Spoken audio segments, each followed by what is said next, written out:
Magna Carta, it means Great Charter. It's one of the most famous documents in all of history, but yet it was essentially a failure. So why does a document formed in 1215 even matter to you? Well, it is the basis for many of the freedoms that we enjoy today. Today we're going to talk about why what happened on a field in Runnymede outside of Windsor Castle in June of 1215 matters to you today, and the story behind it and how it came to be. Magna Carta is basically a peace agreement between one of the most notorious and hated kings of England and his angry, rebellious barons. Why was King John so hated? Well, for starters, he managed to lose almost all of his inherited lands on the continent, like Normandy and Brittany, which are now part of France. He allegedly had his nephew Arthur killed, but only after he first ordered that he be blinded and castrated, which his prisoners could not bear to do. He also starved his opponents to death. Matilda, wife of Baron Marcher, and her young son were thrown into a prison in one of his castles, where he starved both mother and child to death. When the gates to their cell were finally opened, they found them both dead, huddled together. The mother's last grasp at mortal life was to try to eat the face of her dead child. And he taxed his barons and peasants to death with a special tax called scutage, which a king could levy in order to go to war. If any of his barons crossed him, he would just have their wife kidnapped and would hold them for ransom until the baron paid up. Quite convenient if you didn't like your wife, but marriage for a baron was usually a financial agreement, and if you happened to marry a woman with a large dowry who also came with lands, then you would for sure want her back, as her family were not to turn over such things if there was no daughter. He also imposed unreasonable fees and taxes on widows with money, charging them exorbitant amounts of money to remarry someone of their own choosing. If they couldn't pay the fees, he would marry them off to someone of his own choosing, often to benefit himself. He also managed to get himself excommunicated by the Pope, which didn't concern him as it should any pious sort of bloke in the Middle Ages who would instantly know that he was now damned to hell because it allowed him to seize church lands and property to the tune of about £100,000, which was about 4 years' income at that time. Because King John had been excommunicated and declared unchristian by the Pope, this gave the nobles justification for their rebellion against him. They waged war and seized London. King John, realizing the situation to be futile, began peace talks. The barons really wanted reform, not civil war anyhow. The barons drafted, with the aid of Stephen Langton, the Archbishop of Canterbury, what they felt to represent fairness, justice, and basic human rights. The king's scribes began to feverishly copy out the terms and conditions.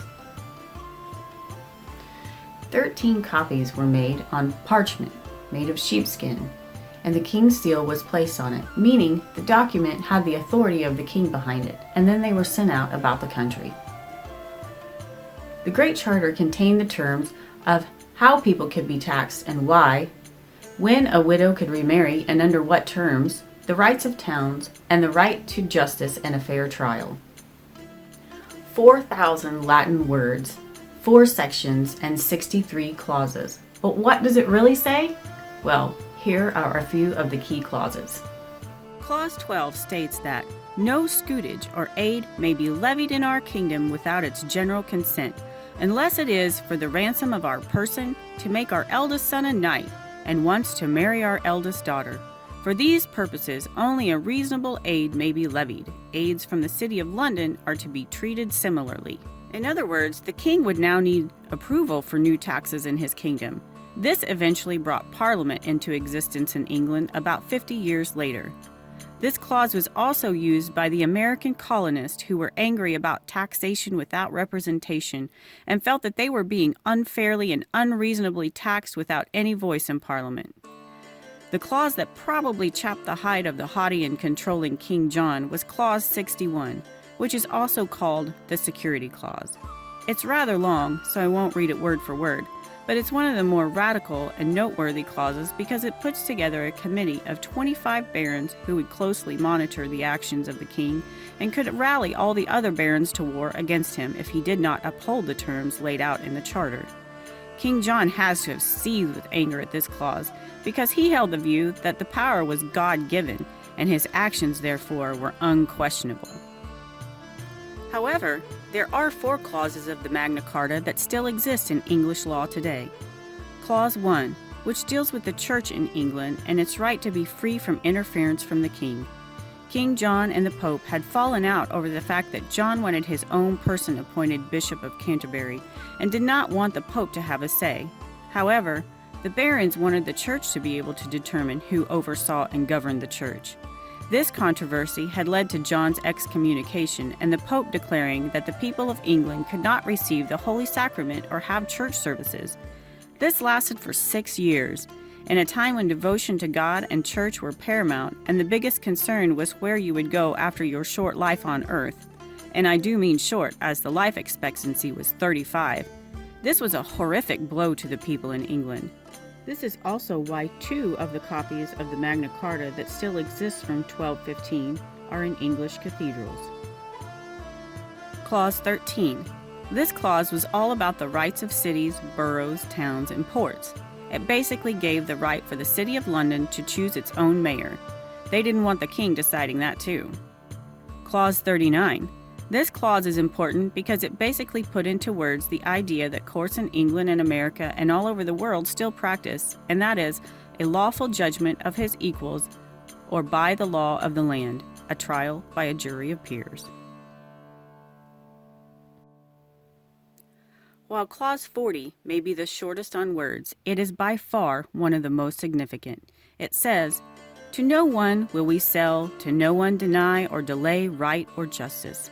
This very short clause simply states that nobody should be deprived of their rights or have to pay or bribe someone for rights or to be made to suffer while waiting for justice.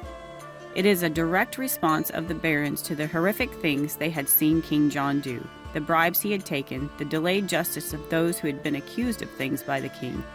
It is the idea that all should follow the same law. King John really had no intention of following through with any of it. He was just trying to buy time. Soon after the Magna Carta was agreed upon, King John took it to Pope Innocent III, who he'd made up with by this time, and got the Pope to declare it invalid. But this did not dissuade the barons. Now it was war. England plunged into civil war with King John, but King John died of dysentery in 1216, leaving his 9-year-old son Henry III on the throne. To try to keep the peace in England, the regents for the young king had the Magna Carta reissued in 1217, 1225, and again in the reign of Henry III's son Edward I in 1297.